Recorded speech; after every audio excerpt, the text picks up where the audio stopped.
शैतानी शक्तियों का मजाक उड़ाना पड़ा भारी। आज मैं आप सभी को एक घटना के बारे में बताने जा रही हूँ। मेरे दोस्त के पिता हीरा सिंह बैंक में एक कर्मचारी थे। वह भूत प्रेत जैसी आत्माओं का बहुत मजाक उड़ाते थे। वह कहते थे कि शैतानी शक्तियों जैसी कोई चीज नहीं होती और वह चाहे रात हो या दिन, जंगल हो या शमशान या फिर कोई कब्रिस्तान हो, वो जानबूझकर वहां पर घूमने जाते थे और उन्हें अभी तक कुछ नहीं हुआ था। और बोलते थे कि देखो, अगर कोई आत्मा होती तो हमको परेशान जरूर करती। वो साधु और मौलवी का बहुत मजाक उड़ाते थे। एक दिन वो दोपहर के समय अकेले बैंक जा रहे थे। तभी उनको एक चौराहे पर नींबू, पेड़ा, फूल और लाल कपड़ा रखा हुआ दिखा, जिसके चारों ओर हल्दी का एक घेरा बनाया हुआ था। और वह सोच में पड़ गए कि दोपहर में यहाँ पर यह सब सामान किसने चढ़ाया है।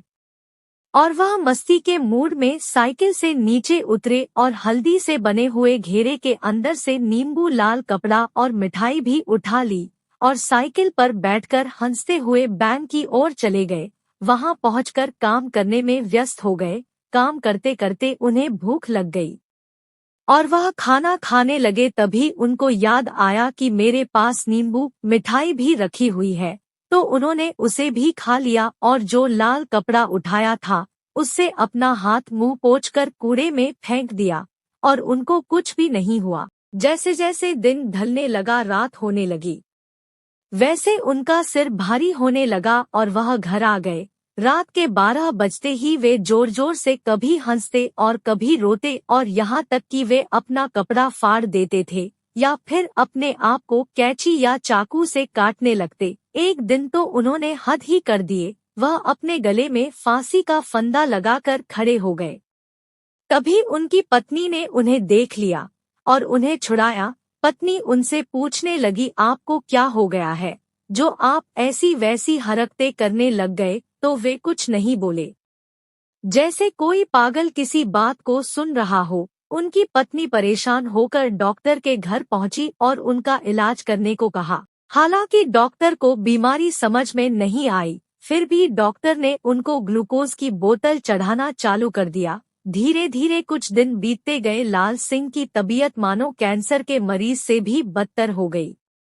तब उनकी पत्नी ने उन्हें एक अघोरी बाबा को दिखाया। अघोरी बाबा की समझ में सारी बातें आ गई। अघोरी ने कहा कि इन्होंने चौराहे पर पड़े सामान को उठा लिया था, यह उसी का नतीजा है। हीरा सिंह की पत्नी ने पूछा, कैसे बाबा? तब अघोरी ने बताया कि चौराहे पर एक आदमी ने किसी को झाड़ फूंक करके उसकी आत्मा को आजाद किया था और जैसे ही उसने सारा सामान चढ़ाकर पीछे लौटा, वैसे ही तुम्हारा पति वहां पहुंचकर सारा सामान उठाकर खा लिए होगा। तभी वो आत्मा इनको परेशान कर रही है। हीरा सिंह की पत्नी रोने लगी और अघोरी का पांव पकड़ लिया। बोली, बाबा अब आपका ही सहारा है। अघोरी बाबा दुखी हो गए और बोले, ठीक है, पहले जाकर कुछ नया सामान खरीद कर लाओ, फिर मैं बताता हूँ। पत्नी ने पूछा, क्या लाऊं बाबा? फिर अघोरी ने बोला, नींबू, 1.25 किलो मिठाई, 1.25 मीटर लाल कपड़ा और एक फूलों का हार लेकर आओ और यह सब अपने पति के हाथों में छुआ कर मुझे दो, तब मैं देखता है कि मुझसे क्या हो सकता है। जैसा अघोरी बाबा ने बताया, पत्नी ने वैसे ही किया। अघोरी ने पूजा पाठ संपन्न करने के बाद एक लोटा पानी हीरा सिंह के चारों तरफ घुमाकर पी लिया और चले गए। हीरा सिंह दिन प्रतिदिन सही होने लगे और वह धीरे धीरे एकदम स्वस्थ हो गए और अपने बैंक के काम में भी जाने लगे। अब वो कभी भी शैतानी शक्ति का मजाक नहीं उड़ाते।